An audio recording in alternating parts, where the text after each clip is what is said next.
It sounds like he wants a restriction on how many times guys can get traded.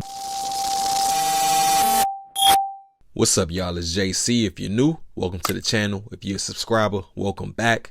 Road to 10K, so if you haven't already, don't forget to subscribe. I appreciate you. We got an interesting topic right here. Amid the NBA trade deadline and the aftermath of the Luka AD deal, Dennis Schröder has something to say. Now, Schroder, a 12-year NBA vet currently with the Golden State Warriors, he sat down and did an exclusive interview with NBC Sports Bay Area. And Dalton Johnson wrote an article on that interview titled "Warriors Guard Schroder Compares Trade Deadline to Modern Slavery." Now, Schroder is currently in trade talks. A couple of months ago, he was traded from the Nets to the Warriors, but things haven't gone as planned. And just a little bit more context, Schroder has been traded a total of 5 times in his NBA career. Now, Schroder talks about his current teammates who are also in trade talks. He says Wiggs almost won an FN Finals MVP in 2022.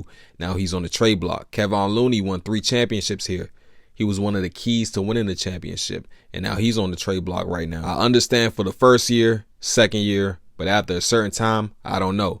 They have to write something in the CBA to get something fixed a little bit. Then Schroder talks a little bit more about the effects of being traded. At the end of the day, your salary is the same. You go to a different city, of course, but at the end of the day, that's not a real problem. That's a luxury problem. It's always exciting for you guys, probably. For me, being in my 12th season, business is business. I got my own team in Germany. I know how it works. For me, it's a business at the end of the day. Then Schroder goes on to say it's modern slavery at the end of the day.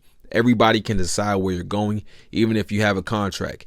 Of course, we make a lot of money and we can feed our families. But at the end of the day, if they say you're not coming to work tomorrow, you're going over there, they can decide that. They got to change that a little bit. He follows it up with, but still grateful that we are here and that we can live this every single day. I think everybody who's in here is blessed. But if you really think about it, it is kind of crazy that an organization can tell you, we want you to be team first, but you're going over there. It's a lot. Okay, let's unpack this. Clearly, Schroder is frustrated. Like I mentioned before, he's a guy who's been traded a handful of times throughout his NBA career. And it sounds like he wants a restriction on how many times guys can get traded. Basically saying these organizations want you to give your all, want you to be loyal, but they're not loyal to you. He mentioned his current teammates, Andrew Wiggins, Kevin Looney. They're champions. They helped Golden State accomplished the ultimate team goal in the NBA. But as of right now, they're in trade talks. Schroder also mentioned that he understands that it's a business. He talked about how he had his own team in Germany.